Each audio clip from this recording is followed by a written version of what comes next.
সকাল থেকে ঘন কুয়াশার দাপট, যার জেরে কলকাতা বিমানবন্দর থেকে উড়ান পরিষেবা ব্যাহত হয়েছে। আরো একবার জানিয়ে রাখতে চাইবো, ঘন কুয়াশার দাপট সকাল থেকে, যার জেরে কলকাতা বিমানবন্দর থেকে সকাল থেকে যে উড়ান পরিষেবা তা ব্যাহত হয়েছে। আরো একবার জানিয়ে রাখতে চাইবো, সকাল থেকে ঘন কুয়াশার দাপট শহর জুড়ে বিভিন্ন রাস্তায় শ্লথ গতিতে গাড়ি চলছে। ঘন কুয়াশার দাপটে দৃশ্যমানতা 50 মিটারে নেমেছে। বিমানবন্দরে ব্যাহত পরিষেবা, ঘন কুয়াশার জেরে দৃশ্যমানতা কম, যার জেরেই উড়ান পরিষেবা ব্যাহত। সকাল থেকে শহর জুড়ে ঘন কুয়াশার দাপট, যার জেরে শ্লথ গতিতে চলছে গাড়ি। দৃশ্যমানতা কমে গিয়েছে 50 মিটারের নিচে এবং দৃশ্যমানতা কম হওয়ার জন্যই কলকাতা বিমানবন্দর থেকে উড়ান পরিষেবা ব্যাহত।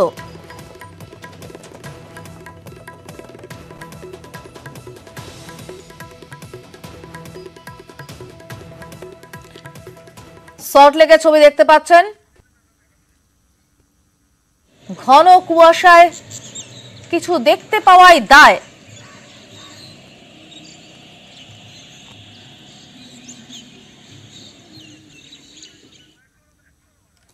নজর রাখবো কৃষি আইনের বাতিলের দাবিতে আজ ভারত বন্ধের ছবিতে কৃষক সংগঠনগুলির ডাকে ভারত বন্ধকে সমর্থন জানিয়েছে সমস্ত বিরোধী রাজনৈতিক দল। বন্ধ সর্বাত্মক করতে প্রস্তুত বামেরাও।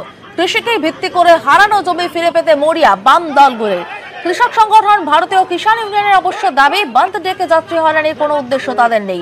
সকাল থেকে ধর্মতলা চত্বরের ছবি দেখতে পাচ্ছেন। ধর্মতলায় বন্ধের সমর্থনে কৃষকদের পাশে দাঁড়ানোর বার্তা নিয়ে মিছিল ডিওয়াইএফআই এর। আমাদের সঙ্গে রয়েছেন আমাদের দুই প্রতিনিধি। আমাদের সঙ্গে রয়েছেন আমাদের প্রতিনিধি বিশ্বজিৎ সাহা যাদবপুর থেকে এবং বিশ্বজিৎ সাহা রয়েছে ডোরিনা ক্রসিং থেকে, ধর্মতলা থেকে, এবং যাদবপুর থেকে রয়েছেন প্রতিনিধি শঙ্কু সাঁতরা।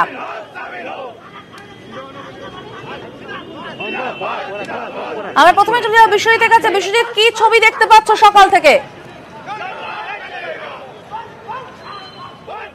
একদমই সকালবেলা থেকেই আমরা দেখছি যে ধর্মতলা চত্বরে এই মুহূর্তে ডিওয়াইএফআই যে কৃষকদের ডাকা সারা ভারত ধর্মঘট, সেই সারা ভারত ধর্মঘটের সমর্থনে তারা মিছিল বের করেছে। এই মুহূর্তে ধর্মতলা চত্বরে সেই মিছিল ঘুরছে। আমরা চলে যাব ডিওয়াইএফআই এর যে রাজ্য সম্পাদিকা রয়েছেন মীনাক্ষী মুখার্জি। আজকে আপনাদের কিভাবে প্রতিবাদ জানাবেন ধর্মঘটের সমর্থনে? আপাতত তো মিছিল, আমাদের মিছিল চলছে, মিছিলের আমাদের স্লোগান শাউটিং চলছে। মানুষের কাছে আমাদের আবেদন, কৃষক মারা যে কৃষি আইন, ভারতবর্ষের সরকার কৃষকদের কথা না শুনে, সাধারণ মানুষের কথা না শুনে, একক সংখ্যাগরিষ্ঠতার অহংকারে যে কৃষি বিলটাকে আইনে পরিণত করেছে, কৃষকের স্বার্থে, ভারতের স্বার্থে, ভারতের অর্থনৈতিক স্থিতির স্বার্থে এই কৃষি আইনকে বাতিল করতে হবে। এখন আমাদের মিছিল চলবে, মানুষের কাছে আবেদন চলবে। ধর্মঘট গোটা ভারতবর্ষের সাথে পশ্চিমবঙ্গে কলকাতাতেও ধর্মঘট সর্বাত্মক সফল হবে। অর্থাৎ এই মুহূর্তে মিছিল চলছে ধর্মতলা চত্বরে, ডোরিনা ক্রসিং থেকে বেরিয়ে লেনিন সরণির সামনে দিয়ে এই মুহূর্তে মিছিল চলছে। এই মিছিলের মাধ্যমে সাধারণ মানুষের কাছে যাওয়া হবে এবং তাদেরকে আবেদন জানানো হবে যে আজকের এই যে সারা ভারতব্যাপী কৃষকদের যে ডাকা ধর্মঘট, অর্থাৎ আমরা দেখেছি যে নভেম্বরের শেষে আমরা শ্রমিক সংগঠনের ডাকা সারা ভারত ধর্মঘট দেখেছি কেন্দ্রীয় সরকারের নীতির প্রতিবাদে, এবং নতুন যে কৃষক বিল রয়েছে সেই বিলের যে 3টি ধারা, সেই 3টে ধারা পরিবর্তনের দাবি, কৃষক বিল বাতিলের দাবি নিয়ে কৃষকরা সারা ভারতবর্ষ জুড়ে যে আন্দোলন করছেন, দিল্লিতে যে কৃষকরা আন্দোলন করছেন, পাঞ্জাবের কৃষকরা এবং হরিয়ানার কৃষকরা যে আন্দোলন করছেন, সেই আন্দোলনের সমর্থনে আজকে সারা ভারতব্যাপী যে কৃষকদের ডাকা ধর্মঘট, সেই ধর্মঘট সমর্থন করেছে বিভিন্ন রাজনৈতিক দল। আমাদের রাজ্যের ক্ষেত্রেও শাসক দল তৃণমূল কংগ্রেস সহ বিভিন্ন যে বিরোধী দল রয়েছে কংগ্রেস এবং সিপিএম, বামফ্রন্টের অন্যান্য দলগুলো, তারাও এই কৃষকদের ডাকা ধর্মঘট সমর্থন করেছে এবং কৃষকদের যে স্বার্থের বিরোধী যে আইন, কেন্দ্রীয় সরকার তাদের দাবি যে কৃষকদের বিভিন্ন সংগঠন তারাও দাবি করেছেন যে এই কৃষক বিরোধী আইন বাতিল করতে হবে এবং সেই আইন বাতিলের দাবি নিয়ে প্রতিবাদ জানাতে আজকে ধর্মতলাতেও মিছিল শুরু করেছেন বামপন্থী যুবরা, এবং এই মিছিলের পর তারা সাধারণ মানুষের কাছে যাবেন, তারা বোঝাবেন আজকের ধর্মঘট কেন জরুরি এবং কৃষকদের স্বার্থে তাদের পাশে দাঁড়ানোর জন্য। সমাধিতা, একেবারে ধন্যবাদ বিশ্বজিৎ। আমরা যাদবপুরের ছবিটা দেখবো। যাদবপুরে কিন্তু সকাল থেকেই আমরা দেখেছি বামেদের পিকেটিং এর ছবি। শঙ্কু রয়েছেন যাদবপুর থেকে। শঙ্কু, যাদবপুরে এই মুহূর্তের ছবিটা।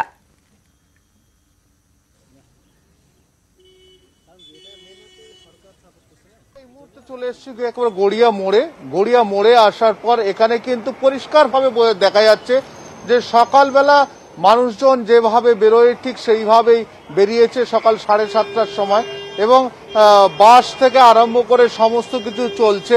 যত বেলা বাড়ছে লোকজন কিন্তু বাড়ছে, লোকজনের মধ্যে সেই রকম বন্ধ নিয়ে কোনো চাপানুতর দেখা যাচ্ছে না। প্রত্যেকটা মানুষ তারা যেরকম প্রতিদিন কর্মক্ষেত্রে যান সেই রকমই যাচ্ছে। অর্থাৎ বামেদের কৃষি আইনের বিরোধিতা করে আজকে যে বন্ধ চলছে, যে বন্ধ পালিত করছে তারা, সেই বন্ধের সমর্থন আরো খানিকটা বেলা না হলে আমরা কিন্তু পরিষ্কার বুঝতে পারবো না যে কতটা তারা সমর্থন পাচ্ছে। তবে প্রত্যেকটা মানুষ বন্ধের সমর্থনে বেরিয়ে পড়েছেন। দাদা, আপনি কোথায় যাবেন? আমি অ্যাপোলো হসপিটালে কাজ করি, ওখানেই আমি যাব। কৃষি আইনে বন্ধ আজকে সমর্থন করবেন না? অ্যাকচুয়ালি দেখুন, আমাদের হসপিটাল সেক্টরে কাজ, তো আমাদের ইমার্জেন্সি ডিউটি, তো আমাদের সেখানে যেতেই হবে। আপনি কৃষি আইনে বিরোধিতা করছেন নাকি মানে চান বিরোধিতা করতে? না, দেখুন, আমাদের ডিউটি করতে আমাদের বেরোতেই হবে। বিরোধিতা করতে চান না, সেরকম ভাবে আমি কিছু বলতে চাই না এই ব্যাপারে। অর্থাৎ বেশিরভাগ মানুষ, আমরা সকাল থেকে প্রচুর মানুষকে জিজ্ঞাসা করেছি তারা কৃষি আইনে বিরোধিতা করতে চান কিনা। এখনো পর্যন্ত কৃষি আইনটা কি হয়েছে, তাতে কি অপকার হতে পারে, উপকার হতে পারে, সেটা সম্বন্ধে কিন্তু বেশিরভাগ মানুষ কিছু জানেনই না। গড়িয়ায় কি তুমি যাদবপুরের মতো ছবি দেখতে পেয়েছো? তুমি সকালে যাদবপুরের ছবি তুলে ধরছিলে যে বামেদের পিকেটিং চলছে, গড়িয়া মোড়ে সেরকম কোন ছবি কি দেখতে পেয়েছো সকাল থেকে? না, গড়িয়া মোড়ে এই মুহূর্তে কোনো পিকেটিং কিংবা কোনো পতাকা নিয়ে কোনো সমর্থকের ভিড় সেরকম কিন্তু এখনো পর্যন্ত আমাদের চোখে পড়েনি। যেরকম ভাবে আর 5টা দিন স্বাভাবিকভাবে সকাল হয়, সকাল বেড়ে বেড়ে বেলা হয়, সেই রকমই কিন্তু আজকে এখনো পর্যন্ত তাই চলছে। এখানে কিন্তু সেইভাবে কোনো প্রভাব চোখে পড়েনি।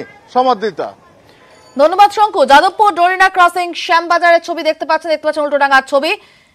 বন্ধের সেরকম প্রভাব কিন্তু কোথাও দেখতে পাওয়া যায়নি। তবে ডরিনা ক্রসিং এ যেরকম দেখতে পাওয়া যাচ্ছে বামেদের মিছিল, ডিওএফআই এর মিছিল, কৃষকদের সমর্থনে কৃষক আইনের বিরোধিতায়, এবং যাদবপুরের 8B তো সকালে দেখেছি আমরা বামেদের পিকেটিং কৃষকদের সমর্থনে।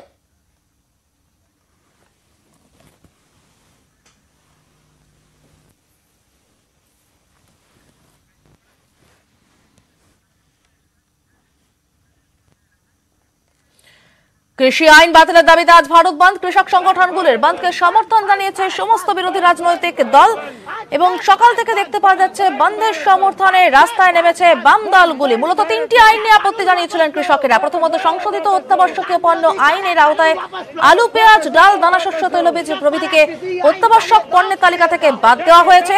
কৃষকদের ক্ষমতায়ন, ন্যায্য মূল্যের আশ্বাস এবং খামার পরিষেবা চুক্তির আইন, এই আইনটি নিয়েও কিন্তু তীব্র আপত্তি কৃষকদের। ডিওএফআই এর মিছিল দেখতে পাচ্ছেন, কৃষকদের সমর্থনে কৃষি আইনের বিরোধিতায় ডিওএফআই এর মিছিল।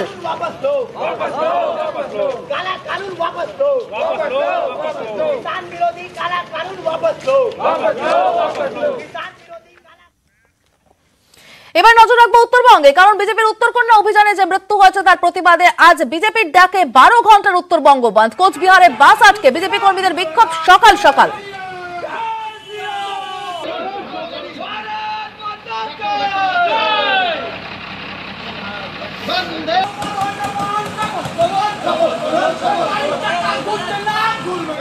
কোচবিহারে বিজেপি কর্মীরা কিন্তু কোচবিহার নতুন বাস স্ট্যান্ড এলাকায় সেখানে বিক্ষোভ শুরু করেছে, চেষ্টা করছে বিজেপি কর্মীরা সরিয়ে নিয়ে যাওয়ার জন্য। কোচবিহারের নতুন বাস স্ট্যান্ড এলাকায় কিন্তু যথেষ্ট উত্তেজনা রয়েছে। সকাল থেকে সরকারি এইভাবে কিন্তু একের পর এক আটকে দেওয়া হয়েছে। বিজেপি কর্মীরা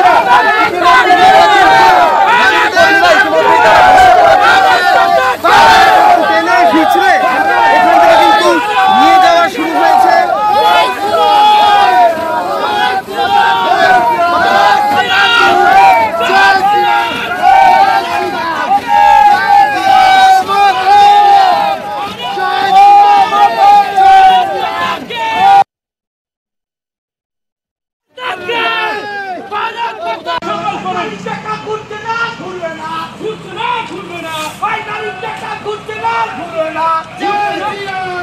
শহরের ইন্টারেস্ট স্টেশন নতুন ডিপোর সামনে উত্তরবঙ্গ রাষ্ট্রীয় পরিবহন সংস্থার বাস আটকান বিজেপি কর্মী সমর্থকেরা। কোচবিহার থেকে আলিপুরদুয়ারগামী বাস আটকে চলে বিক্ষোভ। বিক্ষোভকারীদের সরাতে গেলে উত্তেজনা ছড়ায়। মাটিতে শুয়ে বিক্ষোভ দেখাতে শুরু করেন বিজেপি কর্মীরা, পরে তাদের গ্রেফতার করে পুলিশ।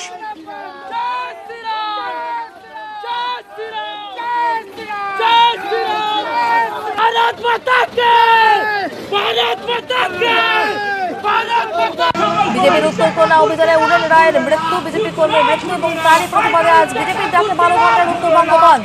কোচবিহারে বাস আটকে বিজেপি কর্মীদের বিক্ষোভ। শহরের এনবিএস স্টেশন নতুন ডিপোর সামনে উত্তরবঙ্গ রাষ্ট্রীয় পরিবহন সংস্থার বাস আটকান বিজেপি কর্মী সমর্থকেরা। প্রবীর কুণ্ডু প্রতিনিধি রয়েছেন আমাদের সঙ্গে টেলিফোনে। প্রবীর, এখন কি ছবি দেখতে পাচ্ছ শহরে? এবং বিজেপি সমর্থকদের এখান থেকে কিন্তু কোচবিহার যে বাস স্ট্যান্ড সেখান থেকে কিন্তু সরিয়ে দেওয়া হয়েছে এবং তারপরই মোটামুটি ভাবে চেষ্টা চালানো হচ্ছে যে অন্তত কোচবিহার থেকে আলিপুরদুয়ারগামী একটি সরকারি বাসকে যাতে চালানো যায়। সেই বাসটিকে কিন্তু অনেক দূর ডিপোর সামনে এই মুহূর্তে নিয়ে এসে দাঁড় করিয়ে রাখা হয়েছে। তবে যাত্রীরা কিন্তু অনেকেই সকাল থেকে যে পরিস্থিতি শুরু হয়েছে বাস স্ট্যান্ড এলাকায়, সেই রণক্ষেত্র পরিস্থিতি দেখে কিন্তু অনেকেই যাত্রীরা সরে গেছেন। হাতে গোনা 2-1 যাত্রীরা তারা কিন্তু বাস স্ট্যান্ড এলাকায় এই মুহূর্তে রয়েছেন এবং একটি সরকারি বাস চালানোর একটি চেষ্টা চলছে কোচবিহারের নতুন ডিপো থেকে। কোচবিহার আলিপুরদুয়ারগামী একটি বাস ছাড়া হতে পারে। বিজেপি কর্মীরা আপাতত কিছুটা পিছু হটলেও, কোচবিহার শহরে কিছুটা হটলেও মূলত তুফানগঞ্জ, দিনহাটা, বিস্তীর্ণ এলাকা জুড়ে কোচবিহারের সেই সমস্ত জায়গাগুলো কিন্তু উত্তেজনা বাড়বে এবং সেই সমস্ত জায়গায় প্রচুর পরিমাণে পুলিশ সকাল থেকে মোতায়েন হয়েছে। আমরা সকাল থেকে দেখেছি বালুরঘাটে সবজি, মাছ এসবের দোকান বন্ধ করে দেওয়ার চেষ্টা করা হয়েছে জোর করে। ওকে, কোচবিহারে তুমি দোকানপাটের কি ছবি দেখতে পাচ্ছ? হ্যাঁ দেখো, সর্বত্রই কিন্তু বিজেপি চেষ্টা চালাচ্ছে পুরোপুরি ভাবে যাতে বন্ধকে সফল করা যায় এবং কোচবিহারের ক্ষেত্রে দোকানপাট কিন্তু পুরোপুরি ভাবেই বন্ধ। সে কারণে এখনো পর্যন্ত যেহেতু সকালের একটা পরিবেশ, বেলা বাড়ার সাথে সাথে হয়তো কিছু ব্যবসায়ী দোকানপাট খুললেও চেষ্টা চালাতে পারে। তবে এখনো পর্যন্ত বিজেপি কর্মীদের দোকানপাট বন্ধ করার ক্ষেত্রে কিন্তু তারা সেরকম ভাবে তাদের আস্ফালন দেখা যায়নি। তবে এনবিএসসিসির যে নতুন ডিপো সেখান থেকে কিন্তু বিজেপি কর্মীরা সকাল থেকে জমায়েত করেছিলেন যাতে কোনোভাবেই কোচবিহারের যে এনবিএসসিসি ডিপো সেখান থেকে কোনো বাস যাতে রওনা হতে না পারে। কোচবিহার আলিপুরদুয়ারগামী একটি বাসকে কিন্তু একদম ফ্ল্যাগ লাগিয়ে পিকেটিং শুরু হয় বিজেপি কর্মীদের এবং তারা সেখানে যখন বসে যায় ডিপোর সামনে তখন পুলিশ তাদের টেনে হিঁচড়ে কিন্তু নিয়ে গ্রেফতার করে এবং ব্যাপক উত্তেজনা দেখা দেয়। প্রায় কোচবিহার ডিপো থেকে এখনো পর্যন্ত 30 জনের মতো বিজেপি কর্মী তারা গ্রেফতার হয়েছেন। জেলা জুড়ে কিন্তু এখনো পর্যন্ত যথেষ্ট উত্তেজনা রয়েছে। ধন্যবাদ প্রবীর। অর্থাৎ সকাল থেকে কোচবিহার উত্তেজনা ছড়িয়েছে কোচবিহারে এবং বেলা বাড়লে আবারও উত্তেজনা ছড়াতে পারে, যেরকমটা বললেন আমাদের প্রতিনিধি প্রবীর কুণ্ডু। এবং বালুরঘাটের কথা আমি প্রবীরকে বলছিলাম, বালুরঘাটেও কিন্তু সকাল থেকে উত্তেজনা ছড়িয়েছে। সেই ছবি দেখাবো, সেই সংক্রান্ত খবর দেখাবো, কিন্তু একটা ছোট্ট বিরতির পর। বিজেপির উত্তরকন্যা অভিযানে মৃত্যু এবং তার প্রতিবাদে আজকে 12 ঘন্টার বন্ধ বিজেপির ডাকে বালুরঘাটে সেই বন্ধে জোর করে বাজার বন্ধ করার চেষ্টা করলেন বিজেপি কর্মী সমর্থকেরা।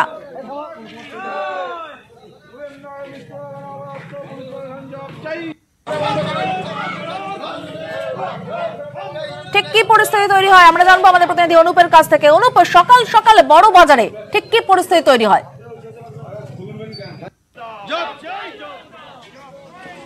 দেখো সমাধিতা, সকাল থেকেই বিজেপি কর্মীরা কিন্তু বালুরঘাট শহরে পিকেটিং করছে। প্রথমে তারা এনবিএসটিসি বাস স্ট্যান্ডে গাড়ি আটকে বেশ কিছুক্ষণ পিকেটিং করে। এরপরে সেখান থেকে তারা চলে যায় বালুরঘাট শহরের বড় বাজারে। সেখানে সবজি বাজার এবং মাছ বাজার সকাল থেকে রীতিমতো খোলা ছিল। সেখানে গিয়ে তারা প্রথমে তাদের দোকান বন্ধ করে দেওয়ার চেষ্টা করে এবং তারপরে দেখা যায় তারা দোকানদারদের শাটার বন্ধ করে দিয়ে ব্যবসা করার কথা জন্য অনুরোধ করে, দোকান শাটার নামিয়ে দেওয়ার চেষ্টা করে এবং তাদের দোকানদারদেরকে তারা কখনো অনুরোধ করে যে আপনারা বন্ধ সমর্থনের জন্য দোকানপাট বন্ধ করে দিন। এরপরেই তারা সেখান থেকে চলে যায় বালুরঘাট শহরে, মিছিল করে তারা বালুরঘাটের আরও একটি বাজার পাওয়ার হাউস বাজার, সেখানে তারা গিয়ে সেখানেও তারা পিকেটিং করে। এই মুহূর্তে বালুরঘাট শহরে তারা মিছিল করছে এবং শহরে পুলিশ থাকলেও পুলিশ কিন্তু সেই অর্থে কোনো পিকেটিংকে এখনো পর্যন্ত আটক বা সেই ধরনের কোনো খবর আমরা এখনো পর্যন্ত পাইনি। জেলা জুড়েই বন্ধ চলছে, সরকারি বাস চলছে, বেসরকারি বাস বন্ধ রয়েছে। সঙ্গে থাকো, আমরা একবার শুনে নেব বিজেপি কর্মীরা যারা বাজার বন্ধ করছিলেন জোর করে, তাদের কি বক্তব্য। দেখুন, কালকের যে ঘটনা সেই ঘটনা বাংলার মানুষ মেনে নেয়নি এবং উত্তরবঙ্গের মানুষ এইরকম বর্বরচিত ঘটনা একেবারেই মেনে নিতে পারবে না। সেই কারণে আজকের যে বন্ধ, ভারতীয় জনতা পার্টির ডাকে উত্তরবঙ্গে আর 12 ঘন্টার বন্ধ, এই বন্ধ স্বতঃস্ফূর্তভাবে মানুষ সাড়া দিয়েছে এবং আমরা মনে করি এই বন্ধ আমরা 100% সফল। বালুরঘাটে বাস আটকেও বিক্ষোভ দেখান বিজেপি কর্মীরা, সে বিষয়ে জেনে নেব অনুপের কাছ থেকে। অনুপ, বাস কি চলছে আদৌ, কি পরিস্থিতি? হ্যাঁ দেখো, সকাল থেকে সরকারি যে পরিবহন উত্তরবঙ্গ রাষ্ট্রীয় পরিবহন সংস্থার বাস ডিপো, সেখানে তারা পিকেটিং করছিল ভোর থেকেই। সেখানে বেশ কিছুক্ষণ গাড়ি বন্ধ ছিল, তারপরে তারা সেখান থেকে যখন চলে যায় এরপরে সরকারি বাস চালু হয়। আমরা দেখেছি বেশ কয়েকটি বাস সেখান থেকে বের হয়েছে এবং বেসরকারি বাস কিন্তু সম্পূর্ণরূপে বন্ধ রয়েছে। সমাদিত, ধন্যবাদ। আমরা দেখলাম বালুরঘাটের ছবিটা, বালুরঘাটের সকালবেলা বড় বাজারে সেখানে কিন্তু জোর করে দোকানপাট বন্ধ করে দেওয়া হয়, কোথাও কোথাও রিকোয়েস্ট করা হয় দোকান বন্ধের জন্য, এবং এনবিএসটিসি বাস স্ট্যান্ডের সামনে বাস আটকে বিক্ষোভ দেখান বিজেপি কর্মী সমর্থকেরা। মিছিল হয় শহরে, হাতে গোনা সরকারি বাসের দেখা মিললেও বেসরকারি বাসের দেখা নেই। এবার নজর রাখবো আমরা ধূপগুড়ির দিকে। বালুরঘাটে যেরকম আমরা দেখলাম যে জোর করে দোকান বন্ধের চেষ্টা করা হচ্ছে, বিজেপি কর্মী সমর্থকরা চেষ্টা করছেন, সেখানে ধূপগুড়িতে কিন্তু অন্য ছবি দেখতে পাওয়া গেল। ধূপগুড়িতে হাত জোর করে বিজেপি কর্মীরা রিকোয়েস্ট করলেন যাতে বন্ধের সমর্থন করেন দোকানদাররা। ঠিক কি ছবি ধূপগুড়িতে দেখতে পাওয়া গেল জানবো রনির কাছ থেকে। রনি, রাস্তায় নেমেছেন এবং তারা কিন্তু বন্ধ সমর্থকরা যেভাবে পিকেটিং করছে তার পাশাপাশি ব্যবসায়ীদের কিন্তু হাত জোর করে অনুরোধ করছেন দোকান বন্ধ রাখবার জন্য। কারণ আমরা জানি গতকালকে যে উত্তরকন্যা অভিযান, সেই বিজেপি কর্মীর মৃত্যু হয়, যাকে নিয়ে কিন্তু রাজনৈতিক উত্তাপ বাড়ছে। অন্যদিকে কিন্তু সিপিএম এরও কিন্তু মানে কৃষক সভার যে ডাকা বন্ধ সারা ভারত ধর্মঘট, তারও কিন্তু প্রভাব ব্যাপকভাবে পড়েছে। একদিকে সিপিএম এর রাস্তায় নেমে বিক্ষোভ, অন্যদিকে বিজেপি কর্মী সমর্থকদের হাত জোর করে ব্যবসায়ীদের অনুরোধ, দুটোই কিন্তু একদম রীতিমতো সরগরম হচ্ছে। জলপাইগুড়ি জেলার রাজনীতি চা বাগানে ফলতেও কিন্তু বন্ধের ব্যাপক প্রভাব পড়েছে এবং ধর্মঘটের ফলে কিন্তু চা শ্রমিকরাও কাজে যোগদান দেননি। তবে পুলিশের কিন্তু সে ধরনের তৎপরতা নেই এবং বিজেপি কর্মী সমর্থকরা রাস্তায় থাকতেও কিন্তু বিজেপিদের কিন্তু পুলিশ কর্মীদের কিন্তু সেখানে দেখা যায়নি। ধন্যবাদ রনি।